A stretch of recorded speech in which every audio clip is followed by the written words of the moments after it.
ይፍራታ አሁን ላይ ያፌዝን ለማግባት ወሰነች። ናታንን እኔ እንደማፈልገውና ሌላ ፍቅረኛ እንዲያፈቀረች ነገረችው። ናታልም አዲስ ነገር ሆነበት። ምክንያቱም ይፍራታ እንደዚህ ታደርጋለች ብሎ መቼም አስቦ የማያውቀው ነገር ስለሆነ በጣም ደነገጠ። እውነትሽን ነው ግን እኔን አትወጂኝም? የኔን ፍቅር አበቃልሽ አላት።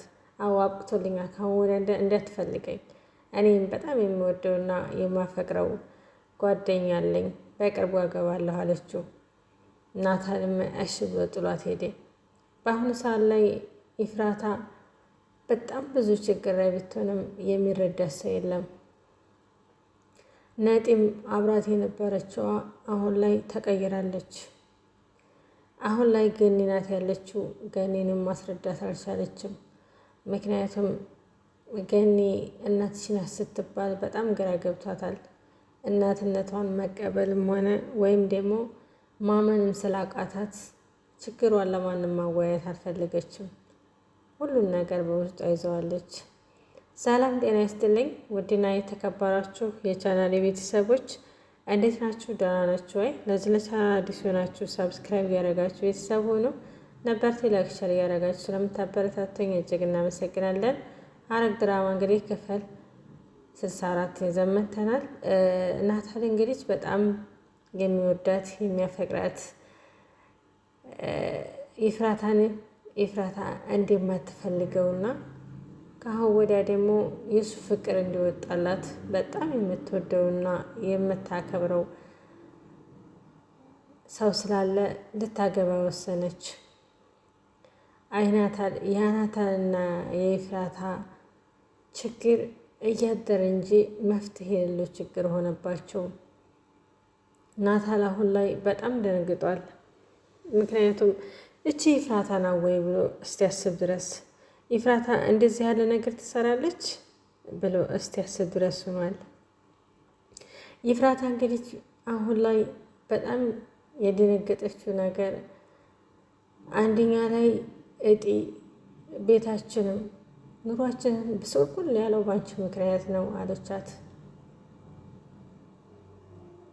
ገኒም እናትሽ ነኝ ለማለት ግራ ሲከባት ወለል ልቡናለች። እና ማን ይረዳኝ? ማን ነው እኔን የሚረዳኝ? በማለት ይፍራታ ሀሳብ ላይ ናት። የቤቲ ጓደኛ ቤት መታ መሆንሽ ነው ምን አይነት ውሳኔን የወሰንሽው ብላ ጠይቀቻት። አንቺ ደግሞ ምን አገባሽ? የወሰንኩት ውሳኔ ብወስን አንቺ ምን አገባሽ አለቻት። ምክንያቱም ከአሁን በላይ ለማንም ቢሆን ችግሬን ደስታዬንም ለማንም አላካፍል ራሴን እዋጠዋለሁ በማለት ይፍራታ ዝምታ መርጣለች። የቤዛም ጓደኛ በምን አይነት መንገድ ቢያስፈራራሽ ነው ባክሽ? የፌዝን አገባለሁኝ እኔ አልወድህም፣ አንተን አላፈቅረህም፣ ማየትም አልፈልግ ብለሽ ናታል ያልሽው እንዴት አለ? በምን አይነት አሳምኖች ነው? በምን አስፈራርቶች ነው አለቻት። አንቺ ደግሞ ምን አገባሽ? ማላከሽ በምንም ይሁን ምን አገባሽ አንቺ? ማንም አላስፈራራኝም አለቻት። የቤዛ ጓደኛ እንግዲህ ናታልን የመታ ፍቅር ስታበላው ስለነበረ ያው እኔንም ትጎዳኛለች ብላ አስባ ስለሆነ ምንም አይነት ልነግራት አልቻለችም። ለምን ማናከሽ? ለምን መጣሽ? ወደ እኔ እንዲልመጭቻሽ ማን የላከሽ አለቻት። የላከኝ ማንም አላከኝም፣ እኔ አንቺን ለመርዳት እንጂ ለመጉዳት አይደለም የመጣሁት አለች። በነገራችን ላይ የቤዛ ጓደኛ ያፌዝን እያጠናችሁ ነው ያለው። ምክንያቱም አሁን ላይ የሀፊዝ አለቃ ብትሆንም የምታጥናው ነገር አለ። ከቤተሰቦቿ የሆነ ነገር የማይሆን የተፈጠረ ችግር ያፌዝ ጋር አለ።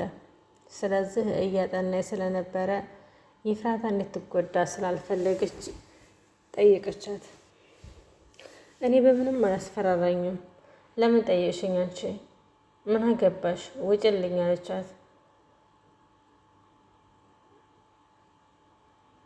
የቤዛ ጓደኛም እኔ አንቺን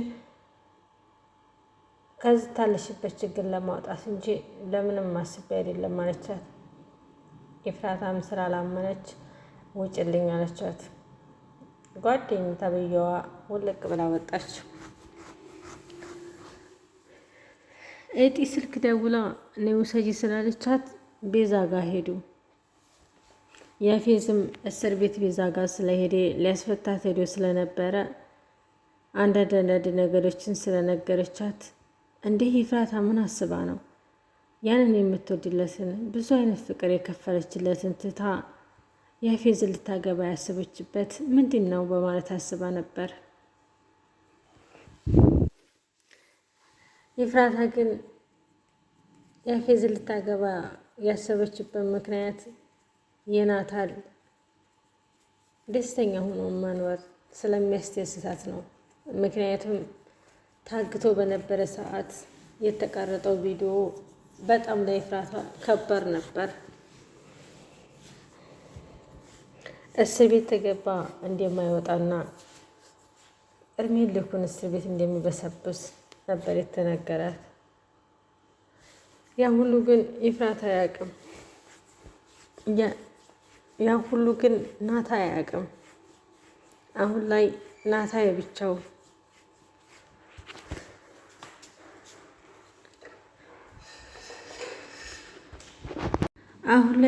ናታ የብቻው ምን አድርጊያት ነው እንዴት ተቀየረች በማለት ሀሳብ ላይ ነው። እጢም ዳግም ላይ ደውላ ወንድሜ በጣም ችግር ላይ ነው ያለው፣ አይናገርም፣ ምን የሆነ ነገር አላውቅም በማለት ደወለችለት። እሺ የት ነው ያለው? እኔም እኮ ያሳስበኛል። ናታ እኮ በጣም የሚወደው ጓደኛዬ ነው፣ አብሮ አደጌ ነው። ምን ችግር ነው? እኔ ያናገረዋለሁ አላት። ናታልም በፊት ኤፍራታ ጋር ያሳለፈውን የህይወት ታሪክ እያሰበ ረዥም ጊዜ ብቻውን ሆኖ ያስታውሳል።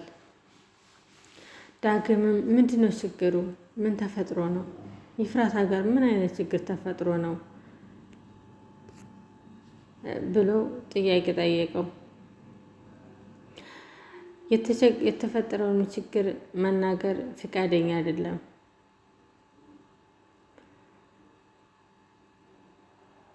በጣም የሚገርመው ነገር ኤፍራታ በአሁኑ ሰዓት ላይ ማንንም ማስረዳት አትፈልግም።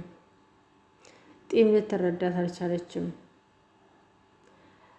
ቤዛም በቅርቡ ከእስር ቤት እንደምትፈታ እንደምትለቀቅ ስታቅ በጣም ደስ አላት።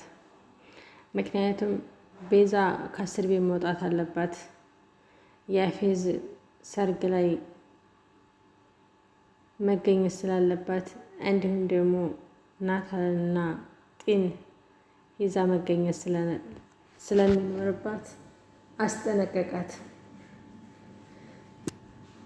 ኤፍራታ እኔም ናታን ልቀማት ብዙ ነገሮችን አድርጌያለሁኝ። ኤፍራታ ምንም ቢሆን ናታን ትታንተን አታፈቅርህም አለችው ቤዛ። ያያገባሽም ሁሉ ነገር አሁን አልቋል። በቅርቡ ለማየት ያብቃሽ፣ በዚህ 2 ቀን ትፈቻለሽ አላት። ግን የምትፈችው ሰርጌ ላይ ጢና ያፌዝ ይዘሽ መገኘት አለብሽ ሲላት፣ እሺ አለቃዬ፣ ዋናው ነገር እኔ መፈታቴ ነው አለች። የሚገርመው ነገር ግን በሰበቡም ቤዛ ትፈታ ነው። ቤዛ ስተፈታች አሁን ላይ በጣም ከባድ ነው የሚሆነው። ጢም አሁን ላይ ተቀይራለች። ቤዛም ከእስር ቤት ስትፈታ ናታልም ደግሞ እንደማታፈቅረውና እንደማትወደው በጣም የምትወደውና የምታፈቅረው ወንድም እንዳላት ስለነገራት በቃ ሁሉም ነገር አሁን ሰዎቹ እሷ ላይ ከርተዋታል። አሁን ላይ ኤፍራታ ብቻዋን ሆናለች። ሀሳቧን የምታጋራው ሰው አላገኘችም። በጣም ያሳዝናል። ገኒም እናትሽ ናት ብላታለች። አወሪ እንዲህ ፍቅሯንም ጨዋታዋንም ቀንሳለች። ምክንያቱም አንድ ቀን ቁጭ አድርጌ ሁሉን ነገር አስረዳታለሁ እያለች ስትል ይሄ ነገር ተፈጠረ። የናታንና የኤፍራታ ነገር መቼ ነው የሚያቆመው? እውነት በጣም የሚያሳዝነው ነገር ኤፍራታ መቼ ነው የኔ ህይወት ቀና መንገድ የሚሄደው ብላ ለቀሰች። ያሳዝናል። የኤፍራታ ጭንቀት በጣም ነው የሚያሳዝነው። ምክንያቱም ዛሬ ላይ ደህና ስትሆን ነገ ይፈጠራል። ይመስገን በማለት ዝም ብላ ታስታውስ ገባች። ጢም አሁን ላይ በጣም እያስታወሰች ነው። ምክንያቱም ቤዛና ጢ አንድ ላይ ሆነው እሷን እንዳያገባ የሚያደርጉት ነገር አሁን ላይ ግን ተፈጠረላቸው። ምክንያቱም ኤፍራታ አሁን ላይ በጣም ደክሟታል። ያፌዝም ናታንን እንደማታገኘው ይህንን መረጃ ተወጣ እስር ቤት እንደሚበሰብስ በህይወት እንደማይገናኙ ስለነገራት አሁን ላይ ሁሉ ነገር ጨለማ ሆኖባታል። ናታንን አድናለሁ፣ እኔን አድናለሁ፣ ሁለት ልብ ሆናለች። በጣም ነው የሚያሳዝነው። የኤፍራታ ታሪክ እንግዲህ ይህንን ይመስላል። በቀጣይ ደግሞ ባሪፍ በቀጣይ ታሪክ እስከምንመጣ ድረስ ይህንን ቻናል ላይክ ሸር እያደረጋችሁ ሰብስክራይብ እያደረጋችሁ ቤተሰብ ሁኑ። ነባርቴ ላይክ ሸር እያደረጋችሁ ስለምታበረታቱኝ እጅግ እናመሰግናለን።